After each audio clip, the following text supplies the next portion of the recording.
Alright, and we're back. Alrighty, second video in one day. That's crazy, huh? Anyway, wanted to talk about the concept of gray man versus your tactical, okay? And the different situations you might want to use either or of them. Walking around now, my opinion, okay, you don't really want everybody to see you in your boonie cap and your BDUs and all that for the most part. Now I'm talking about if you're suburbia, urban, stuff like that. You see people dress like that. You might not think badly about them. I'm talking about normal people. Normal people might not think badly about them or something like that, but they're definitely going to get their attention, okay? We see people walking around in the tactical stuff, you know, all the time.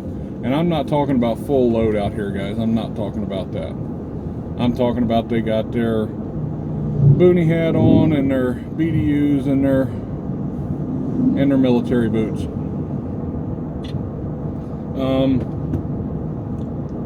That's going to give people certain impressions about us, just like with any of our clothes. Okay, my Tractor Supply cap. Well, that guy's got a Tractor Supply cap. Does that mean that he's farmer? Does he do this? Okay, things that revolve around Tractor Supply.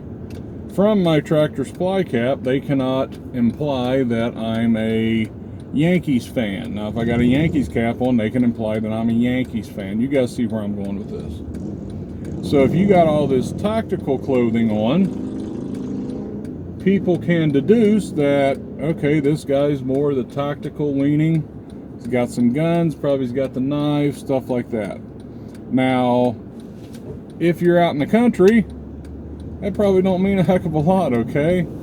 Out in the country, wearing camouflage, that's just normal everyday attire, right? Or even the more tactical gear, because even the country folks have adapted a lot of that because it's handy. I'm sorry, it's like I've got the you know, your tactical pants, whatever you want to call them, you know, with the cargo pants. They're just handy, okay? You're out working, if you're stringing up barbed wire, putting up posted signs, taking care of whatever, it's handy. You got pockets where you can put the stuff and you don't have to worry about that. Oh no, that blank, whatever I needed, is a half mile back at the house, okay? It's so out in the country is not so much. Now you're walking around Target, okay, or walking around Old Navy in the mall, and yeah, people are going to deduce different things about you. Now that's not necessarily a bad or good thing. I don't know. I asked my boy that here a little bit ago. I said, you see that person, what do you think? He's like, stay away from that guy. Yeah, okay, yeah. But it's kind of letting them know where you're at, okay? Now let's kind of flip that a little bit, okay? You're watching this, you're into preparedness, okay? I don't want people to know that I'm in preparedness, okay? Hey, you got a YouTube channel. Yeah, but at the same time, I've done it for years. I'm not really worried about anybody watching this and showing up at my house. If you do, it's probably not going to end up good for you, but whatever. But anyway, yeah, as far as that, yeah, you don't really want to broadcast, okay? Yeah, me, I wear a ball cap. Yes, I got my old tattoo here. But if you're wanting to go the gray man, okay, where you're at, if you're in a urban setting, if you're in town, yeah, you want to blend in with people around you, okay? You don't want to be picked out. You don't want to be spotted as being a certain type of person. And even around wherever you work, however many people work. Now, you might know people there. Not all of them are your friends or your buddies. But I don't really want everybody knowing that I'm into preparedness, just for the fact if something happens, I don't want everybody showing up. Okay? Now, so that is pre-event, okay? How are you going to dress? How are you going to look? Now, wearing an AR shirt, nah, probably not too much. A lot of people wear their gun shirts and everything now. That doesn't necessarily mean that, you know, you're stocked to the hilt at your house. But yeah, for those of you who decide to do the gray man thing, I can see the benefit of that. Now let's talk post-event, okay? That's a good question, and please comment on this, because I'd really like to hear everybody's comments on the post-event. Do you want to be more gray man, or do you want to be more the tactical, okay? Like my boy said, I don't want to mess with that guy. Is that what you're wanting? Okay. Do you want to project strength? Do you want to project weakness? Because there's advantages and disadvantages to both, right? You project strength. What's the... I'm trying to think, I'm sorry. What is it? The art of war? Take an enemy's strength and make it into their weakness, and then take their and then you want to take your weakness and make it into your strength and all this.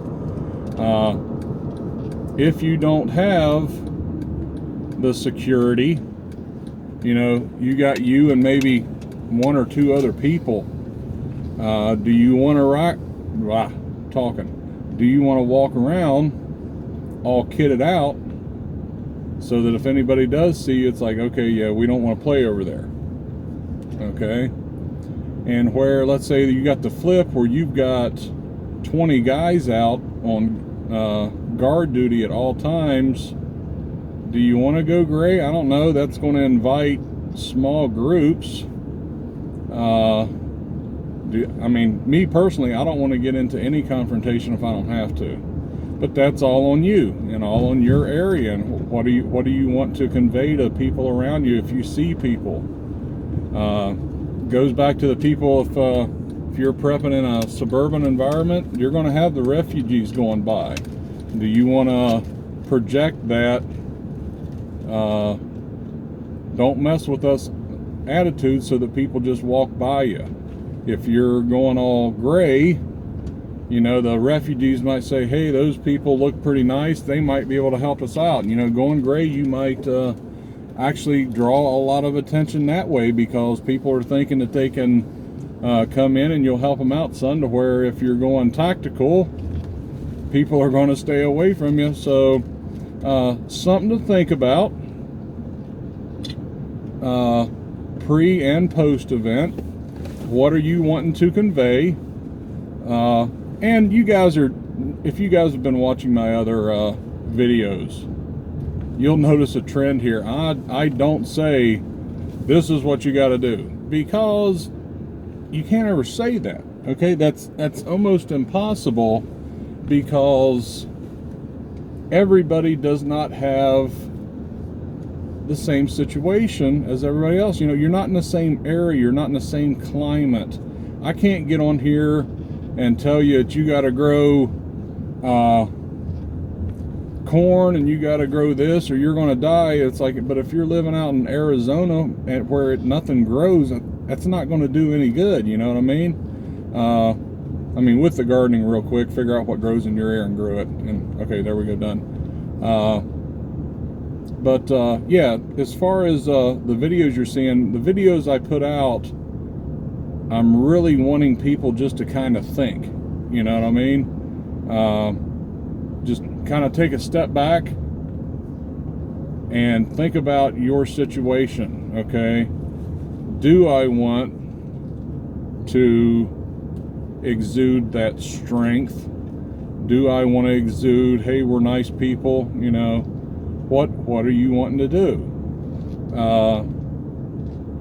But as of right now, pre-event, I mean, if you're considering this pre-event, if you're considering this middle event, I don't know. Yeah, what are you wanting to convey to people around you? You know, do you got razor wire around your property right now? You know, do you got the spotlights and the people with the guard dogs rolling around right now? Yeah, I don't know. So yeah, just with the videos, like I say, I'm not telling people you got to do this or you're going to die, or you got to do this or you're an idiot, because everybody's situation is different, okay? And with these videos, just what I'm trying to convey to everybody is a lot of people on the internet, on YouTube, you know, like I made the video, bug out, bug in, okay? A lot of people are like, well, you got to do this or you're an idiot. You got to do this or you're not going to make it, or the first people that are going to die are this. That's not necessarily, guys. There's too many factors at play here. So, yeah, watch the videos. Think about what's being discussed in our videos here, and think about how it applies to you. You know, like I said, you got little kids that I've talked about. You know, do you have elderly, like I've talked about? What are going to be the jobs of Bob, Steve, Tom, Julie? You know, I mean, kind of think about that stuff. Put people where they in the strongest position possible. But anyway, as far as today's video, the gray man versus the tactical, okay, think about it. What's going to work in your area? What message do you want to convey to people today and to people post-event? And sit down, look at the pros and cons, and go forward. So until next time, guys, if I can able to push that little button, I've been having problems with that. If I'm able to push that little button, I'll end this. But yeah, like, share, subscribe, all that stuff, if you would, please. Please comment. Like I just said here a minute ago, are you the tactical guy, gray guy? And these are the reasons why. It'll help all of us out, everybody that looks at the comments. So until next time, guys, talk to you after a while.